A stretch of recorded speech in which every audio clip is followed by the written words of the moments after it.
We're here this afternoon, this Monday afternoon, to continue debate on S47, which is our Natural Resources Management Act that we introduced just last month with Senator Cantwell. We've been working this bill not only with Senator Cantwell and Senator Manchin, but we've also been working with the chairman and the ranking member of the House Natural Resources Committee. We did that last fall when the composition of that committee on the House side was a little bit different, and now in this new year.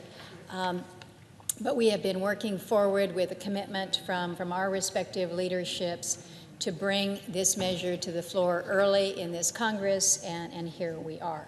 I am very thankful and appreciative to Leader McConnell and to Senator Schumer for keeping their word on this, allowing us a few days to debate this very important natural resources and lands package. We've got great partnership going on, working with my new ranking member on the committee, Senator Manchin, working with his team in conjunction with ours, and again, building on the great work that we had with my friend and colleague from the state of Washington, Senator Cantwell, and her team. There have been so many that have really come together in a very collaborative way and a very dedicated way to help make this happen.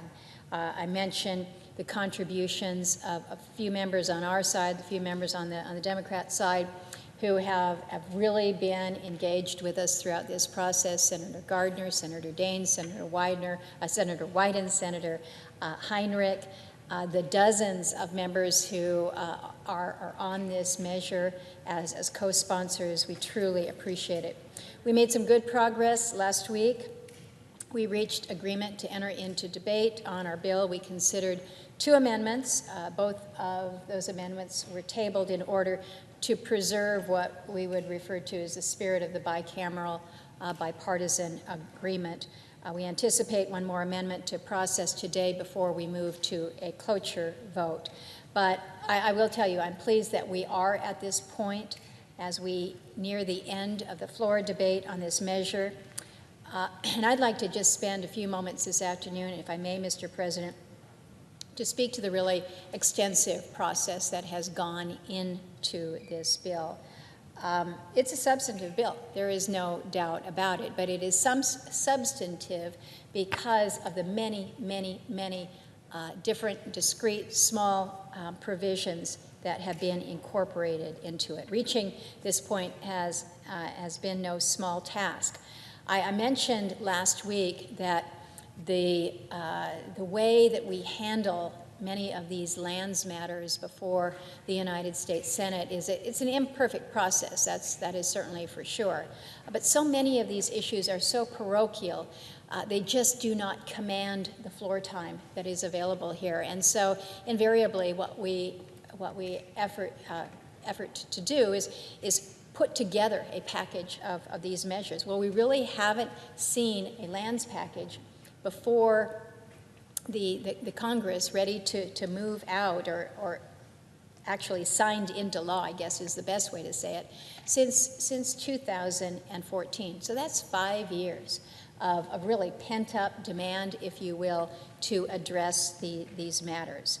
So over the course of several years and multiple Congresses, both the Energy and Natural Resources Committee and the House Natural Resources Committee, we've held dozens of hearings and business meetings to prepare the more than 100 bills that we have now incorporated into S47. So when you think about, again, the process that goes into it, this is endless hours, countless hours of member time, of staff time that go into these meetings as we work on very local priorities, then drafting the legislative text, then refining it to make it right, and refining it to make it right yet again.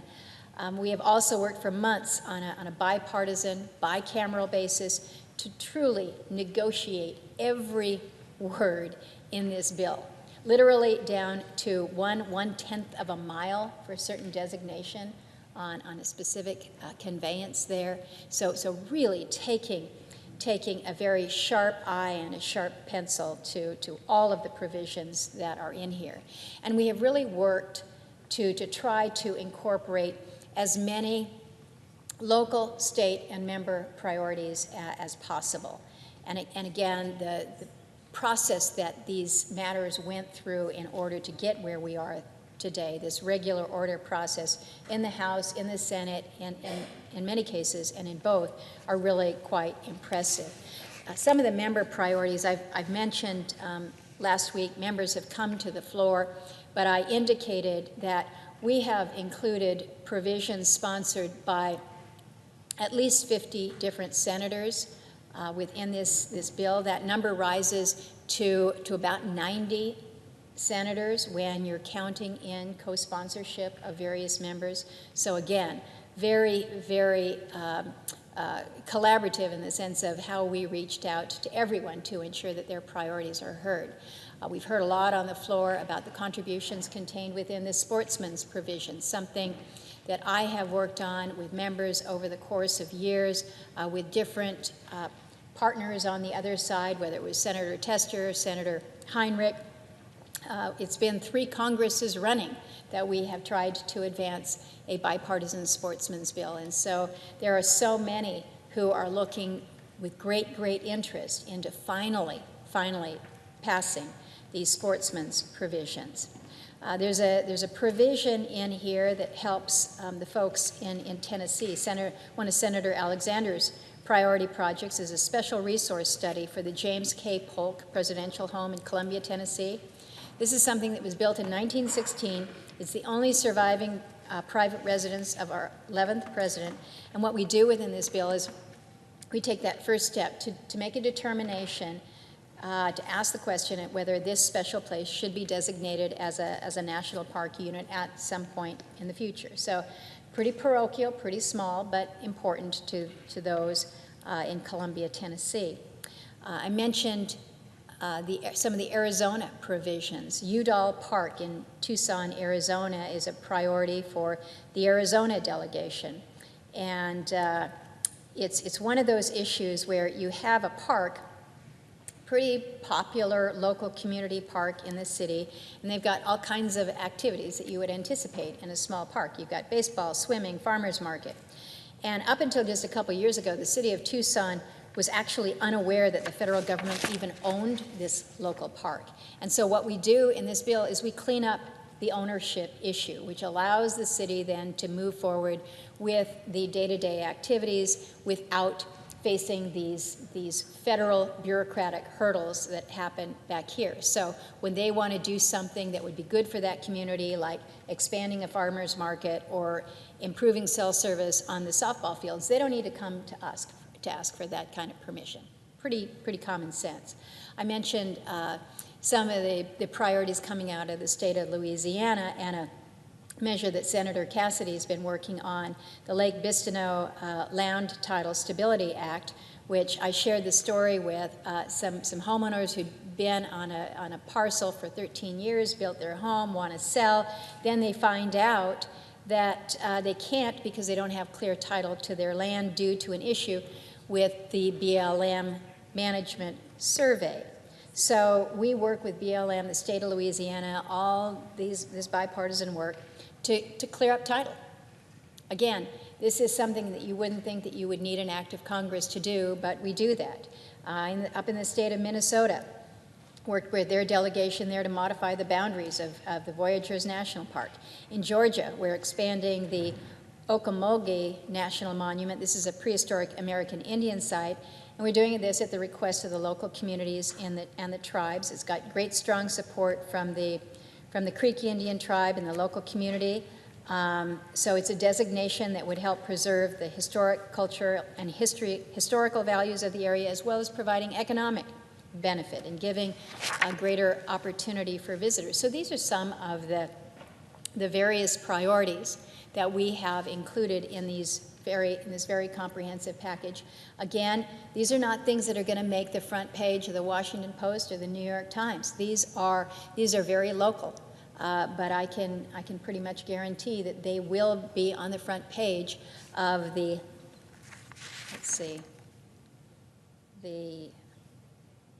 Okmulgee. I still don't know if I'm pronouncing that right, but within the Creek Indian tribe, they're going to make sure that people know that this is something that we've been working on for a long period of time, and it's finally been addressed in Congress. So working over the years to help address these priorities is very, very important. We have received not only the support of so many colleagues, again, in the Senate, in the House, Republican and Democrats, but we have heard it from organizations and communities around the country. Some of these names are pretty well known to us. You've got Ducks Unlimited, the Boone and Crockett Club, Congressional Sportsmen's Foundation, the National Wildlife Federation, the U.S. Travel Association, the Nature Conservancy, but that's just a start of the many, many that have weighed in. So I want to give a couple more examples from groups that have written in to share their support. The Southeast Tourism Society wrote that, quote, S47 has earned the enthusiastic support of the travel and tourism industry. Again, I mentioned last week that so many of the provisions contained in this bill really help with these little local economies or the broader economies within the region. So you can see where the travel and tourism industry would be appreciative. The Outdoor Recreation Roundtable, this is a consortium made up of a number of recreation associations. They wrote that our bill should be passed to, quote, guarantee America's great outdoors receive the attention and resources they so richly deserve, and to ensure the outdoor recreation economy continues to grow. We're also hearing from communities that have been waiting for congressional action to resolve longstanding federal land management issues. I mentioned the one in Louisiana. I've also mentioned the situation in Tucson, Arizona. We did receive a letter from the mayor of Tucson in support of our package because of the provision that we have included that he says will bring closure to a historic agreement made between the City of Tucson and Bureau of Land Management at a popular urban park in Tucson's northeast business and residential area. But again, that mayor knows that this is going to allow the local community to do some of the more simple tasks like operating a farmer's market without going through these bureaucratic hoops and hurdles. Another provision in the bill will convey a parcel of land on the shores of Lake Fannin to Fannin County in Texas. The county commissioner shared that by conveying this land, they will be able to, quote, continue the process to restore, preserve, and protect the historical significance and beauty this lake has to offer for years to come. So, again, just the encouragement that we're getting from the communities, from the organizations. I've certainly heard from a lot of Alaskans that are very pleased about where we are with this lands package. We heard from Sherry Beretta. Sherry is the chair of Chugach Alaska Corporation, and she wrote that, quote, Section 1113 of S47, while long overdue from our perspective, provides a welcome and extremely helpful mechanism for addressing serious inequities relative to our land settlement. So again, the land settlement in Alaska, decades old, and so we are still attempting to address some of those inequities, and this legislation allows us to do that. David Fee, who is the coordinating scientist at the Alaska Volcano Observatory, noted that, quote, current volcano monitoring capacity in the United States is deficient, and we are unable to accurately forecast and detect eruptions at an adequate level.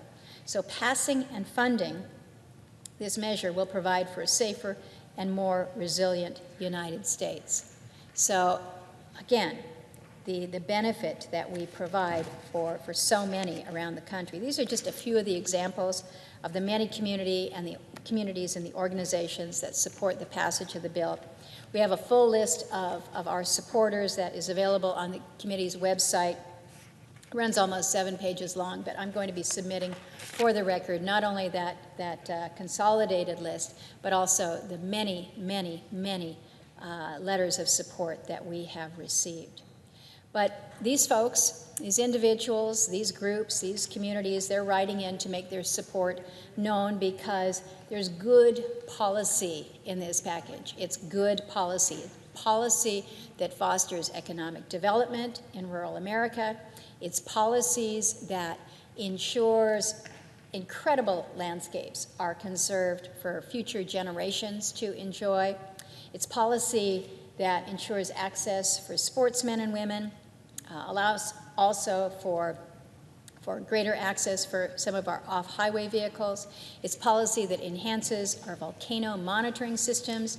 It empowers local water managers to make decisions about how to conserve water and endangered species. And I want to just kind of segue off of that, because there hasn't been a lot of discussion about the water provisions within this bill. I keep referring to S47 as the lands package. But the truth is, it's not just about land, it's about water as well, and it includes a number of important Western water provisions. We improve water management by taking important steps to provide greater local control over water resources and promote management that balances the needs of water users with fish and wildlife protection. And as an example of this, we create a new Bureau of Reclamation title transfer program. This is going to facilitate conveyance of water facilities to the local agencies that have been managing them for decades, and in some cases, longer than decades, almost over a century, and that have fully repaid the government for the cost. So effectively, what we're talking about here is we're simplifying the process for local utilities, for states, and for tribes to pursue title transfers for reclamation projects, not by requiring an act of Congress to do it.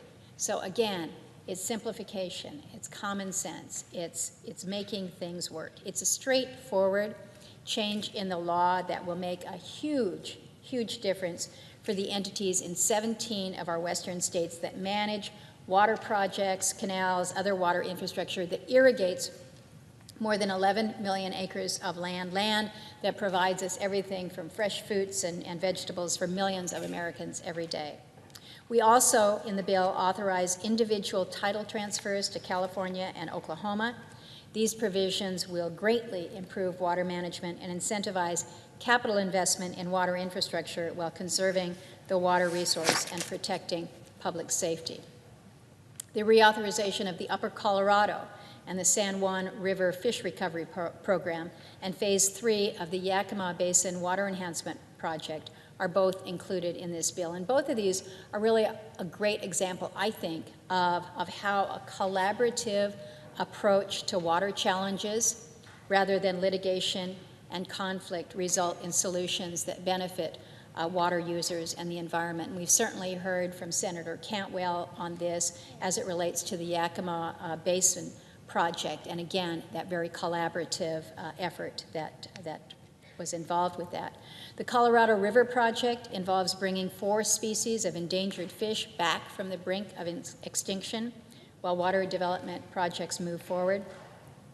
There are other important water provisions that didn't make it into the bill for various reasons. I think many of us were disappointed, it's fair to say, but it's clear to me that there is a lot more that we have to do to address these major challenges with Western management of water and drought resilience. So we've got some issues to work through on that, certainly not the least of which is the Colorado River Drought Contingency Plan. This involves an interstate agreement to keep Lake Mead from dropping to critical levels. It's taken years of negotiation with cities, tribes, farmers, elected officials, and I clearly understand that this is a time-sensitive issue. I had hoped that we might be able to finalize it for this package, but I am looking forward to working with both Senator McSally, who is the new chairman of the Water and Power Committee subcommittee on the Energy Committee, and working with her and Senator Cortez Masto as the ranking member on that, so that we can get this over the finish line as quickly as we can. We also need to complete our work to reauthorize Bureau of Rec infrastructure funding programs to better utilize federal lands and water facilities for aquifer recharge and eliminate duplication in the permitting of reclamation pump storage projects. So we're making good strides on the water side with this measure as well. And so I think it is important to remind folks that it's a lands package, It addresses so many of the issues related to water.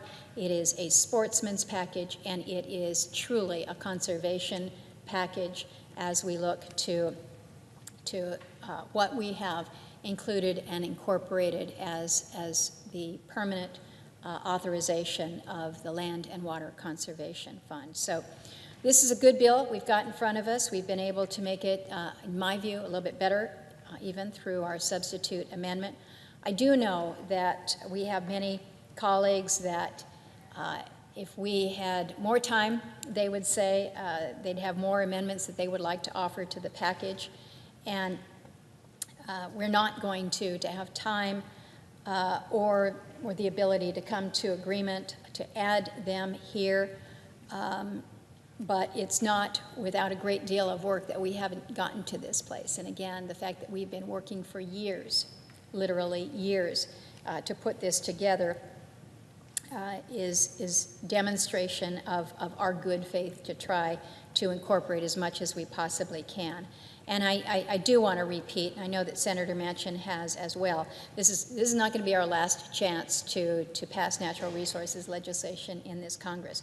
As soon as we get done here, hopefully no later than early tomorrow, we're going to be right back at work. The Energy and Natural Resources Committee going back to work, holding hearings, moving lands legislation. This is our effort, what we're dealing with right now, clear the deck, and then move on to some new issues. So we'll be back again to move many of the provisions that perhaps weren't quite ready for this particular package. So later this afternoon, we're going to vote on a motion to end debate on S-47. I would strongly, strongly encourage all members to support that motion and to allow us to take the final steps to move this important package with a good, strong, robust bipartisan support, send it over to the House of Representatives so we can finally get this enacted into law. And with that, Mr. President, I see that my friend from Nebraska is here, and I yield the floor.